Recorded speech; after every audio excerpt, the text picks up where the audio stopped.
I've always had it all. Looks, charm, success. People say I'm the kind of guy others want to be.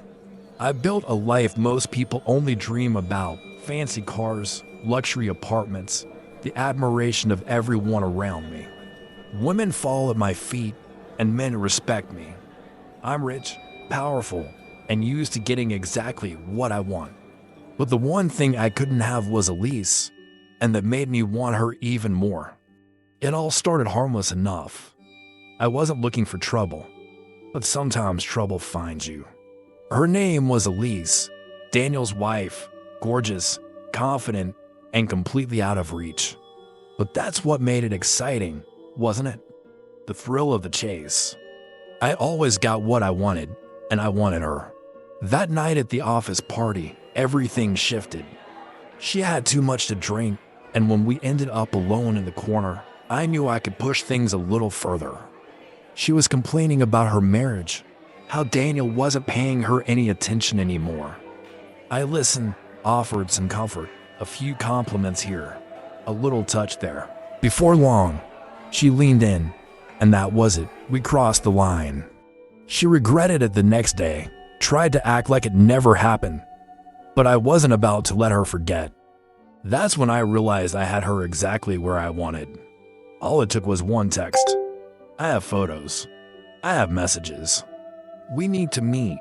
She freaked out, begging me not to tell Daniel, to just leave it all behind. But why would I do that? I had power over her now, and the control was intoxicating. So, I demanded more time, more attention. And if she didn't give it to me, well, Daniel might get a little surprise. But here's where it got fun. She started getting nervous, slipping up. I'd send her messages about where she'd been, what she was wearing, nice dress today. Blue suits you.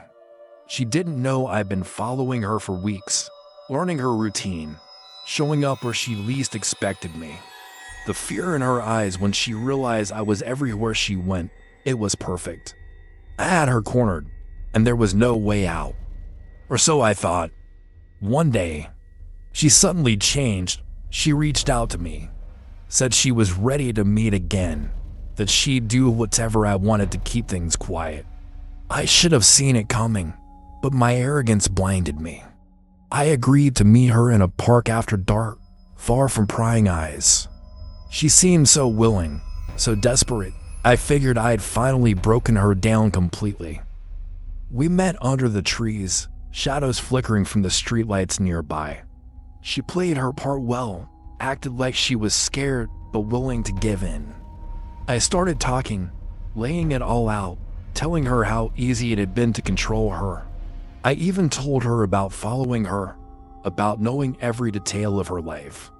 I was gloating, enjoying every second of it. That's when the flashing lights hit me. I didn't even have time to react. Cops swarmed the park, and in an instant, I was pinned to the ground. Police had set me up. They had been listening the entire time. I tried to talk my way out of it, but it was over. They had everything, every word I'd said, every threat, every moment I'd stalked her.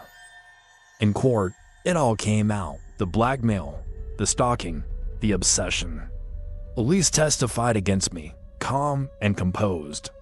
I sat there, realizing just how deep I had dug my own grave. My charm didn't work anymore. My power, gone. Now, I sit here in the cell, replaying it all in my mind. Lust had driven me, but it was never really about her. It was about control, the rush of having someone's life in my hands. But that control turned into obsession, and it cost me everything. I was the one trapped in the end, not her.